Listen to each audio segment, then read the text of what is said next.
യോഹന്നാന്റെ പുസ്തകം 14 അധ്യായം 1 മുതൽ 14 വരെയുള്ള വാക്യങ്ങൾ. യേശു പിതാവിലേക്കുള്ള വഴി. നിങ്ങളുടെ ഹൃദയം അസ്വസ്ഥമാകണ്ട. ദൈവത്തിൽ വിശ്വസിക്കുവിൻ, എന്നിലും വിശ്വസിക്കുവിൻ. എൻ്റെ പിതാവിൻ്റെ ഭവനത്തിൽ അനേകം വാസസ്ഥലങ്ങളുണ്ട്. ഇല്ലായിരുന്നുവെങ്കിൽ നിങ്ങൾക്ക് സ്ഥലം ഒരുക്കാൻ പോകുന്നുവെന്ന് ഞാൻ നിങ്ങളോട് പറയുമായിരുന്നു. ഞാൻ പോയി നിങ്ങൾക്ക് സ്ഥലം ഒരുക്കി കഴിയുമ്പോൾ ഞാൻ ആയിരിക്കുന്നിടത്ത് നിങ്ങളും ആയിരിക്കേണ്ടതിന് ഞാൻ വീണ്ടും വന്ന് നിങ്ങളെയും കൂട്ടിക്കൊണ്ടു പോവും. ഞാൻ പോകുന്നിടത്തേക്കുള്ള വഴി നിങ്ങൾക്കറിയാം. തോമസ് പറഞ്ഞു, കർത്താവേ, നീ എവിടേക്ക് പോകുന്നുവെന്ന് ഞങ്ങൾക്ക് അറിഞ്ഞുകൂടാ. പിന്നെ വഴി ഞങ്ങൾ എങ്ങനെ അറിയും? യേശു പറഞ്ഞു, വഴിയും സത്യവും ജീവനും ഞാനാണ്. എന്നിലൂടെ അല്ലാതെ ആരും പിതാവിൻ്റെ അടുക്കലേക്ക് വരുന്നില്ല. നിങ്ങൾ എന്നെ അറിഞ്ഞിരുന്നുവെങ്കിൽ എൻ്റെ പിതാവിനെയും അറിയുമായിരുന്നു.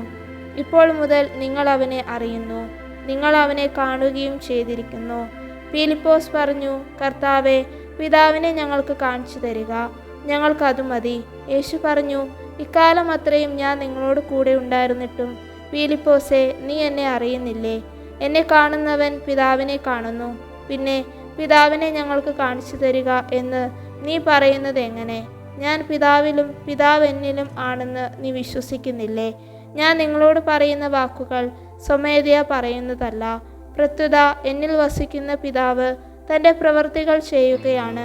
ഞാൻ പിതാവിലും പിതാവ് എന്നിലും ആണെന്ന് ഞാൻ പറയുന്നത് വിശ്വസിക്കുവിൻ, അല്ലെങ്കിൽ പ്രവൃത്തികൾ മൂലം വിശ്വസിക്കുവിൻ. സത്യസത്യമായി ഞാൻ നിങ്ങളോട് പറയുന്നു, എന്നിൽ വിശ്വസിക്കുന്നവനും ഞാൻ ചെയ്യുന്ന പ്രവൃത്തികൾ ചെയ്യും. ഞാൻ പിതാവിൻ്റെ അടുത്തേക്ക് പോകുന്നത് കൊണ്ട് ഇവയേക്കാൾ വലിയവയും അവൻ ചെയ്യും. നിങ്ങൾ എൻ്റെ നാമത്തിൽ ആവശ്യപ്പെടുന്നതെന്തും പിതാവും പുത്രനിൽ മഹത്വപ്പെടാൻ വേണ്ടി ഞാൻ പ്രവർത്തിക്കും. എൻ്റെ നാമത്തിൽ നിങ്ങൾ എന്നോട് എന്തെങ്കിലും ചോദിച്ചാൽ ഞാനത് ചെയ്തു തരും.